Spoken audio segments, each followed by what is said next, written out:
दूसरे से प्यार का इजहार करने का मौका ढूंढ रहे थे। जल्दी ऑफिस में एक नया प्रोजेक्ट लॉन्च होने वाला था।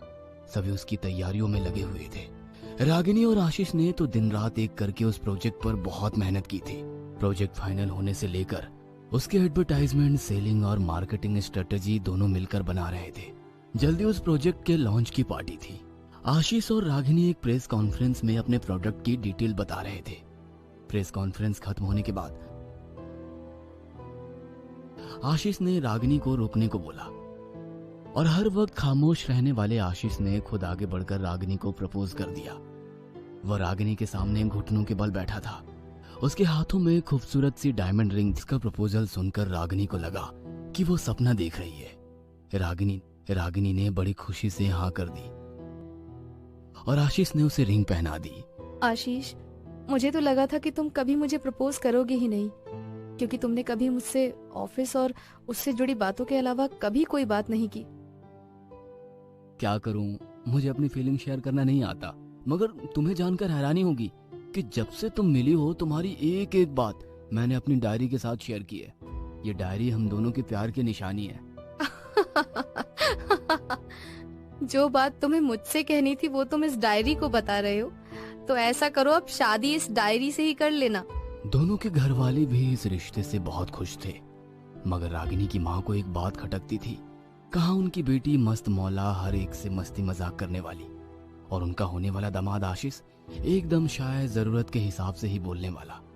उन्हें लगता कि इन दोनों की जोड़ी कैसे लगेगी, मगर रागिनी कहती, माँ मैं आशीष के साथ बहुत खुश हूँ। जल्दी ही दोनों शादी के बंधन में बंध गए। आशीष की माँ तो रागिनी के साथ बहुत खुश थी, क्योंकि रागिनी के कारण उनके पूरे घर में चहल पहल हो गई थी। बेटा, जब से तू इस घर में आई है, इस घर में रौनक आ गई है, वरना ये दोनों बाप बेटे तो बिल्कुल ही बोलते नहीं थे। मैं अकेली ही बोलती रहती थी। कोई बात नहीं माँ जी, अब मैं आ गई हूँ ना, मैं सबको बोलना सिखा दूंगी।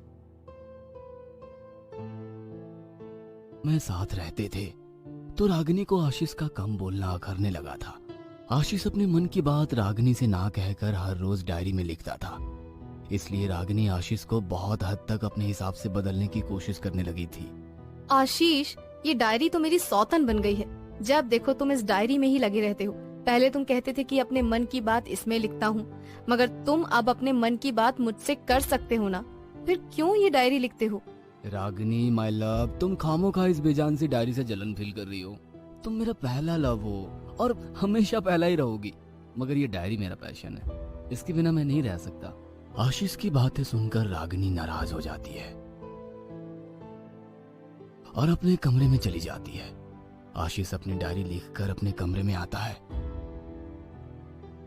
और रागिनी को मनाने की कोशिश करने लगता है। अभी आकर बहला रहे हो, जाओ अपनी डायरी के साथ ही सो जाओ। आशीष उसे अपनी बाहों में लेकर मनाने लगता है। रागिनी भी उससे ज्यादा देर नाराज नहीं रह पाती है और दोनों एक दूसरे में खो जाते हैं। रागिनी, मैं चाहता हूँ कि हम दोनों हमारी फैमिली के बारे में भी सोचे। अभी हमारी शादी को 1 महीना भी नहीं हुआ है और तुम फैमिली के बारे में सोच रहे हो? अभी तो ये समय हम दोनों के साथ बिताने का है। अरे साथ बिताने को तो पूरी उम्र है, मगर मैं चाहता हूँ कि जल्द ही इस घर में एक नन्हा सा मेहमान आ जाए, ताकि तुम्हें उसके साथ अकेला फील ना हो। मैंने हम लोगों के लिए ऊटी के टिकट कराए। 1 मंथ के लंबे वेकेशन पर हम दोनों वहाँ जा रहे हैं। मुझे पूरी उम्मीद है कि इस लंबे वेकेशन के बाद हमारी फैमिली में एक नन्हे मेहमान की आहट आ जाएगी। रागिनी भी मुस्कुराकर दोबारा उसकी बाहों में खो जाती है।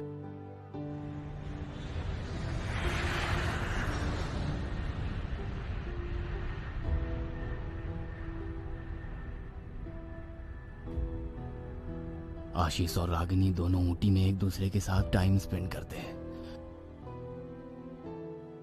आशीष रागिनी की हर शिकायत को दूर करने की कोशिश करता है। वो उससे ढेर सारी बातें करता है, उसके साथ बच्चों की तरह मस्ती करता है, मगर डायरी लिखना नहीं छोड़ता है। रागिनी, मैं तुम्हारे लिए पूरी तरह बदलने को तैयार हूँ। अब तो तुम मेरे साथ खुश हो ना? आशीष, अब हम दोनों एक हो चुके हैं। दोनों ने एक दूसरे को उसकी कमी और खूबी के साथ अपनाया है। 1 महीने के लंबे वेकेशन के बाद जब दोनों घर लौटते हैं तो रागिनी अपने प्रेग्नेंट होने की खुशखबरी अपने घर वालों को देती है। तो आशीष की माँ खुशी से झूम उठती है और रागिनी की नजर उतारते हुए बोलती है, आज शायद मुझसे ज्यादा खुशनसीब और कोई नहीं होगा। इतनी बड़ी खुशखबरी, मेरे तो पैर जम करो। रागिनी और आशीष भी बहुत खुश थे, मगर उनकी खुशियों को किसी की नजर लग गई। एक रोज ऑफिस से लौटते वक्त आशीष की कार का एक्सीडेंट हुआ। एक्सीडेंट इतना घातक था कि गाड़ी पूरी तरह चकनाचूर हो गई थी। आशीष की हालत भी बहुत नाजुक थी। डॉक्टर ने अपनी पूरी कोशिश की, पर कोई फायदा नहीं हुआ और आशीष रागिनी को अकेले छोड़कर इस दुनिया से चला गया। रागिनी को तो विश्वास ही नहीं था कि आशीष उसे इस तरह अकेला छोड़कर चला जाएगा। उसे लगभग 1 से 1.5 महीना लग गया था खुद को संभालने में। सभी घर वाले उसे दूसरी शादी करने को बोल रहे थे, मगर उसने साफ साफ मना कर दिया।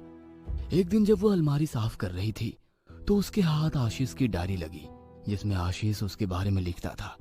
तभी उसकी नजर एक पन्ने पर पड़ी और वो हैरान रह गई। अब वो रोज डायरी निकाल कर पढ़ती और खुश हो जाती। आशीष की माँ अपनी बहू को नॉर्मल होते देख बहुत खुश थी, मगर उसे उसके भविष्य की चिंता सता रही थी। इसलिए एक दिन आशीष की माँ उसके पास आई और उससे दूसरी शादी के बारे में बातें करने लगी।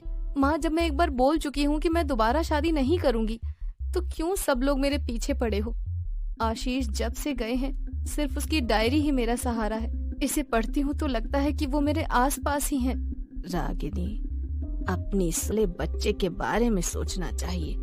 मेरी मानो तो दूसरी शादी कर लो। नहीं, मेरे और मेरे बच्चे के लिए आशीष की यादें ही काफी हैं। मैं दूसरी शादी के बारे में सोच भी नहीं सकती, क्योंकि आशीष कहीं गया नहीं है, यही मेरे पास है। पागल हो गई हो तुम। हाँ, मैं पागल हो गई हूँ, मगर अब मैं दूसरी शादी के बारे में नहीं सोच सकती। अब ये डायरी ही मेरा सब कुछ है। क्या तुम रोज यही डायरी पढ़ती रहती हो? हर दिन ऐसा क्या नया पढ़ने को मिलता है इसमें तुम्हें? गुस्से में आकर आशीष की माँ ने वो डायरी छीन ली और जमीन पर फेंक दी। तब उसके पन्ने खुले तो देखा कि आशीष ने अपने और अपने होने वाले बच्चे के लिए जो ख्वाब देखे थे वो लिखा था और डेट आज की ही डाली हुई थी।